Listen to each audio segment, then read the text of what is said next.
अस्सलामुअलैकुम, welcome to खेल है जुनून और मैं हूं आपकी होस्ट फजीला नवाज। तो फाइनली पीएसएल सीज़न 7 के सारे मैचेस कंप्लीट हो चुके हैं, जिसके बाद आज जो टीमें खेल रही हैं, जो क्वालिफायर टीमें खेल रही है वो है लाहौर कलंदर्स और मुल्तान सुल्तान। और लाहौर ने पहले टॉस जीतकर बैटिंग की दावत दी है। मुल्तान को अब ये देखना होगा कि कौन सी टीम किस पे हैवी होती है। लेकिन आपने सबने देखा, हमने भी देखा कि पीएसएल सीज़न 7 के सारे मैचेस बहुत एक्साइटेड थे।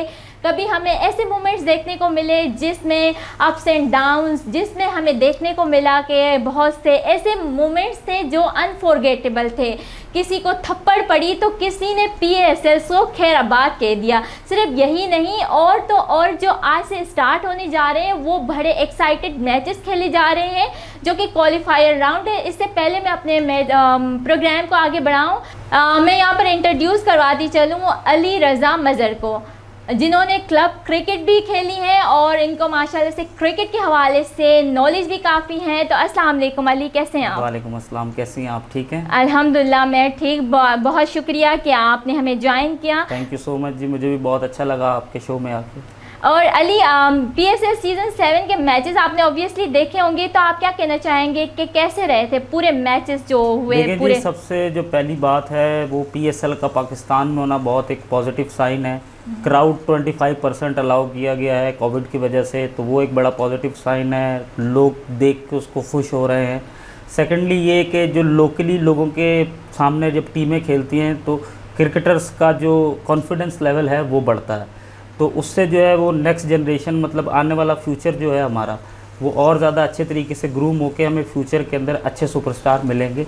तो पीएसएल एक बहुत बड़ा ब्रांड है पाकिस्तान का और हमें अपने ब्रांड को प्रमोट करना चाहिए, और दिस इज़ पीएसएल।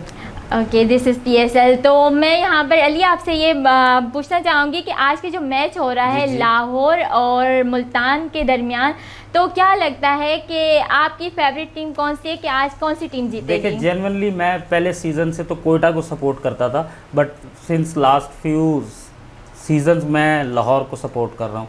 तो मेरी तो विश यही है कि ये सीज़न ज़रूर लाहौर जीते, और दे आर गुड कॉम्बिनेशन। शाइन अच्छी तरीके से उनको लीड कर रहा है और हफीज़ हैं, उनका कॉम्बिनेशन अच्छा बना हुआ है। इम्पैक्ट प्लेयर उनके पास अच्छे हैं, तो होपफुली के they gonna win this tournament.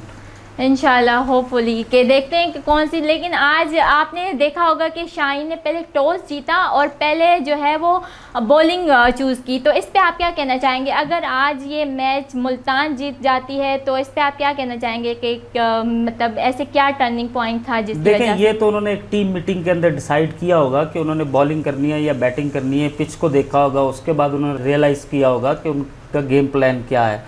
तो देन दे डिसाइडेड कि अगर वो जीतते हैं तो वो बॉल करने जाएंगे।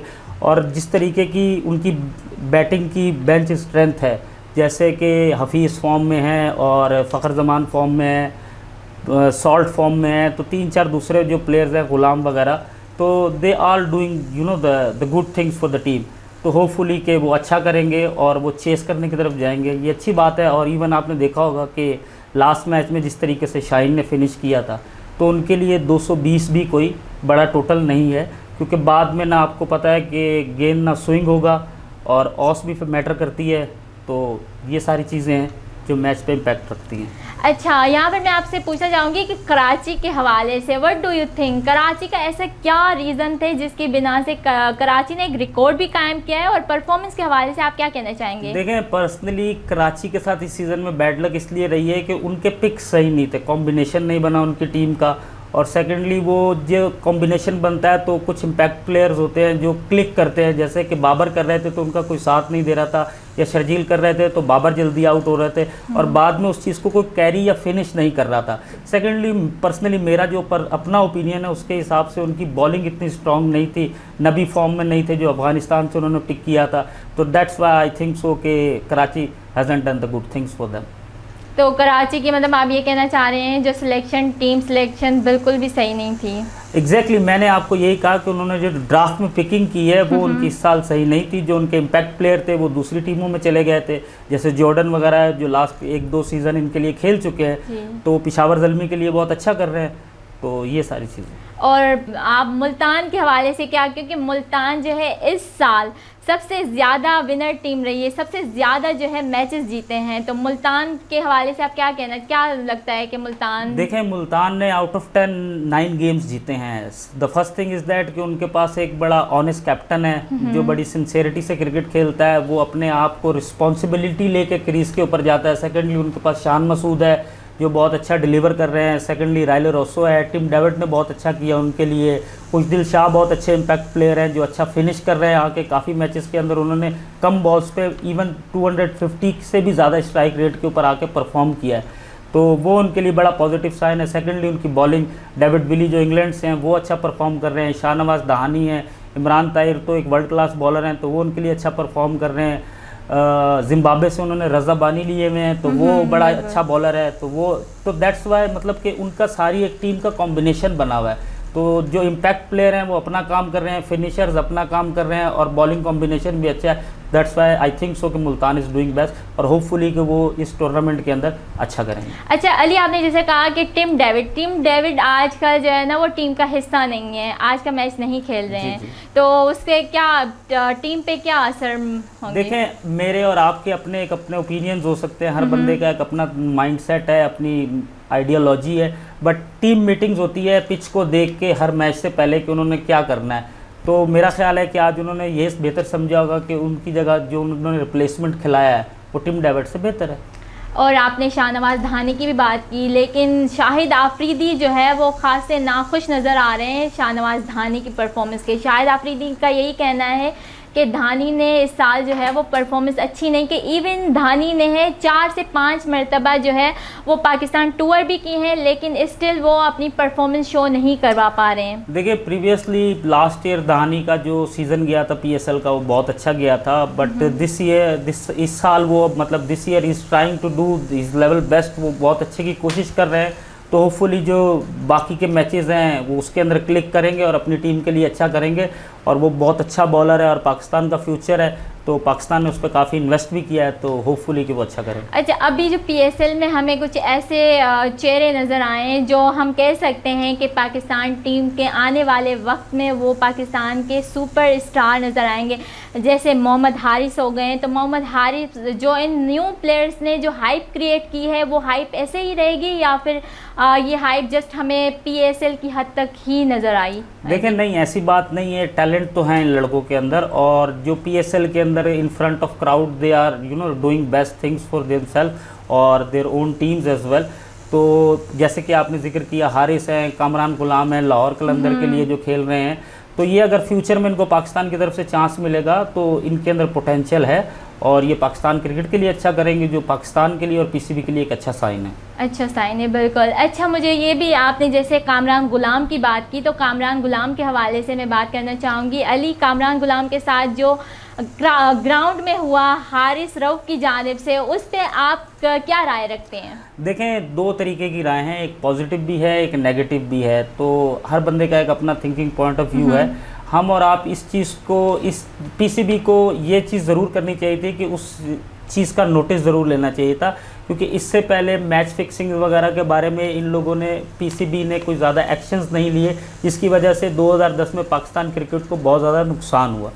बट अगर इस तरीके की छोटी छोटी चीज़ें लोगों के ऊपर छोड़ दी जाएंगी और उनके खिलाफ एक्शन नहीं लिया जाएगा, तो आफ्टर दैट कि एक कोई बड़ा इंसिडेंट ना हो जाए, कोई बड़ा प्लेयर से कोई गलती ना हो जाए जिसकी वजह से पाकिस्तान का असासा या एक सुपरस्टार या एक टैलेंटेड प्लेयर ज़ाया हो जाए, तो ये चीज़ ज़रूर PCB को नोटिस करनी चाहिए। अच्छा अली, अभी जो मैच चल रहा है मुल्तान और लाहौर का, तो जो आपने स्टार्ट देखा कि मुल्तान की जानिब से बिल्कुल भी अच्छा स्टार्ट नहीं हुआ, लेकिन उस पर आप क्या कहना चाहेंगे कि मतलब कितने स्कोर वो बना सकेंगे मुल्तान? देखिए, अभी जो मैंने लास्ट देखा था शो में आने से पहले, तो 11 पॉइंट समथिंग ओवर के अंदर 80 और समथिंग रन थे उनके और 2 या 3 विकेट लूज कर चुके थे, बट रिजवान अभी स्टिल क्रीज के ऊपर थे।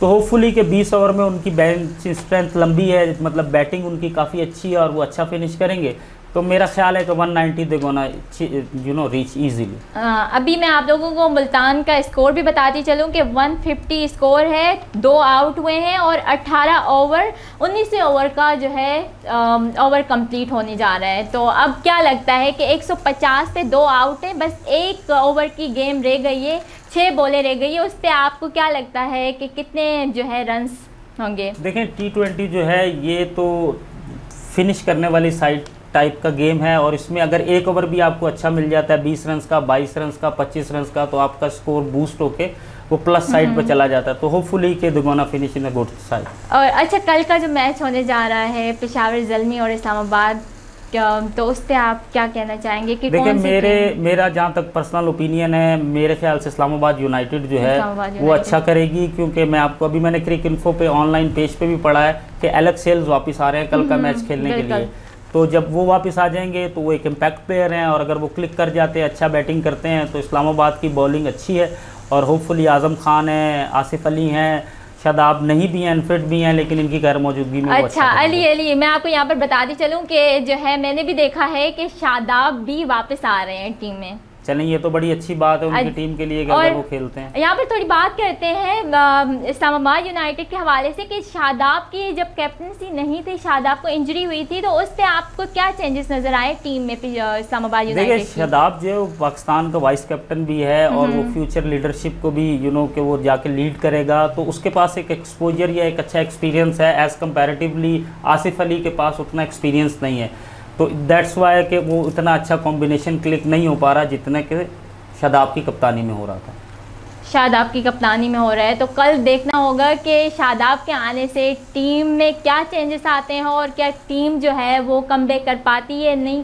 लेकिन आपने ऑलमोस्ट देखा था कि स्टार्टिंग में पिचेस पे काफ़ी जो है हाई स्कोर भी बनते जा रहे थे, लेकिन पिछले कुछ टाइम बाद हमने ऐसे मैचेस देखे जिसमें स्कोर बहुत लो नज़र आता था। मतलब 105 इस्लामाबाद की अगर बात की जाए तो इस्लामाबाद ने एक मैच में सिर्फ 105 रन स्कोर किए थे। इसकी वजूहत क्या, मतलब आपको क्या लगता था क्या वजूहत थी? जिन मैचेस के अंदर स्कोर लो हुए हैं या लो स्कोरिंग मैचेस हुए हैं, उनके अंदर दूसरी टीम्स ने एक्स्ट्रा ऑर्डिनरी बॉलिंग्स की हैं, कुछ पिचेस भी स्लो हुई हैं, कुछ एक्स्ट्रा स्पिन्स भी हुए हैं, कुछ बॉलर्स ने अच्छे स्पेल किए हैं।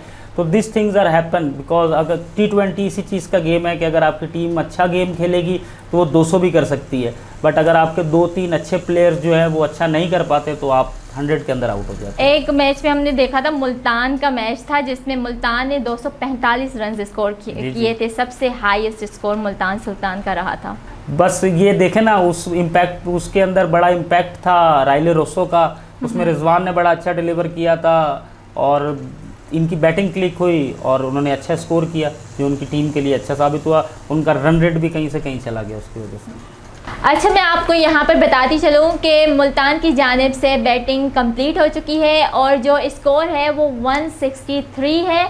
अब ये देखना होगा कि लाहौर की जानिब से ये स्कोर चेस हो पाता है या नहीं। तो कल फिर मिलेंगे on same time on same place. Till then अल्लाह हाफिज़ एंड टेक केयर।